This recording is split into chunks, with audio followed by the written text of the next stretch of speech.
സംസ്ഥാനത്ത് പിടിമുറുക്കിയിരിക്കുകയാണ് ലഹരി സംഘങ്ങൾ. പ്രതിരോധിക്കാൻ ശ്രമിക്കുന്ന പോലീസുകാർക്ക് പോലും രക്ഷയില്ല. കോഴിക്കോടാണ് ലഹരി മരുന്ന് പരിശോധനയ്ക്കിടെ പോലീസുകാരെ ലഹരി സംഘം ഇന്ന് ആക്രമിച്ചത്. പരിക്കേറ്റ് 2 പോലീസുകാർ ചികിത്സയിലാണ്. വൈപ്പിനിൽ ലഹരി കച്ചവടത്തെക്കുറിച്ച് പോലീസിൽ വിവരം അറിയിച്ചതിന് വീട് അടിച്ചു തകർത്തു. കാക്കനാട് ഒരു ഓട്ടോ ഡ്രൈവർക്കും ലഹരി സംഘത്തിന്റെ ക്രൂരമർദ്ദനമേറ്റു. ലഹരിക്കെതിരെ നാടൊന്നാകെ പ്രതിരോധം തീർക്കുകയാണ്. ഇതിൽ പ്രകോപിതരാണ് ലഹരി മാഫിയ. അതിന്റെ ഭാഗമായാണ് വിവരങ്ങൾ നൽകുന്നവരെ വീട്ടിൽ കയറിയടക്കം ആക്രമിക്കുന്നത്. ഇതിൽ നിന്ന് പിന്തിരിഞ്ഞോടാതെ ഇവർക്കെതിരെ ശക്തമായ നിലപാട് സ്വീകരിച്ച മുന്നോട്ട് പോകണം.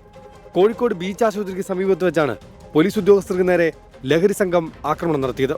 പരിശോധനയ്ക്കിടെ അക്രമികൾ പോലീസുകാർക്ക് നേരെ കത്തിവീശി. SI ഉൾപ്പെടെ 2 പേർക്ക് പരിക്കേറ്റു. വൈപ്പിനിൽ ലഹരി സംഘത്തെക്കുറിച്ചുള്ള വിവരം പോലീസിനോട് പറഞ്ഞതിന്റെ വൈരാഗ്യത്തിലായിരുന്നു വീട് കയറിയ ആക്രമണം. ഉണ്ണികൃഷ്ണ തലയ്ക്ക് ഗുരുതരമായി പരിക്കേറ്റു. 3 പേരെ മുളവുകാട് പോലീസ് കസ്റ്റഡിയിലെടുത്തു. ഇവർ സ്ഥലത്തെ പ്രധാന ലഹരി കച്ചവടക്കാരാണ്. അച്ഛനെ പട്ടികക്ക് ആണികളെ വശം കൊണ്ട് തലക്കെട്ടടുത്തി.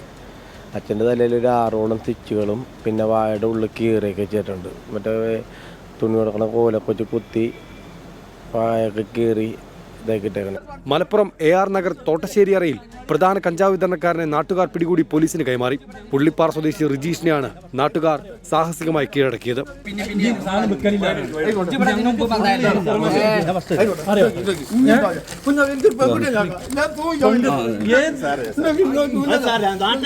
കാക്കനാട് യുവാക്കളുടെ ലഹരി കച്ചവടത്തെക്കുറിച്ച് പൊതുപ്രവർത്തകരോട് പറഞ്ഞ ഓട്ടോ ഡ്രൈവറെ 3 അംഗ സംഘം മർദ്ദിച്ചു. കാക്കനാട് സ്വദേശി രഘുവിനാണ് മർദ്ദനമേറ്റത്. ലഹരി വിരുദ്ധ പ്രവർത്തനങ്ങൾക്കായി കൊച്ചി കോർപ്പറേഷൻ 50 ലക്ഷം രൂപ ബജറ്റിൽ വകയിരുത്തി. മയക്കുമരുന്ന് വിപത്തിനെതിരെ ഒരു തദ്ദേശ സ്വയംഭരണ സ്ഥാപനം എന്ന നിലയിൽ ഒരു വലിയ പ്രതിരോധം നാം തീർക്കേണ്ടതുണ്ട്. മയക്കുമരുന്നിനെതിരെയുള്ള പോരാട്ടത്തിനായി ഈ സാമ്പത്തിക വർഷം 50 ലക്ഷം രൂപ ചെലവഴിക്കും. കളമശ്ശേരി പോളി ഹോസ്റ്റലിലേക്ക് കഞ്ചാവ് എത്തിക്കാൻ പണം നൽകിയ വിദ്യാർത്ഥികളെ സാക്ഷികളാക്കാനാണ് പോലീസിന്റെ പുതിയ നീക്കം. അന്തർ സംസ്ഥാന ലഹരി മാഫിയയെ കേന്ദ്രീകരിച്ചുള്ള അന്വേഷണം പുരോഗമിക്കുകയാണ്.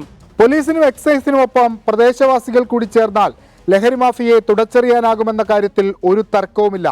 പ്രതിസന്ധികൾ പലത് നേരിട്ടാലും ഈ വിപത്തിനെ തുടച്ചു നീക്കാൻ ഒരുമിച്ച് നിൽക്കണം. കൊച്ചിയിൽ നിന്ന് വിഷ്ണു സുരേഷ്, 24.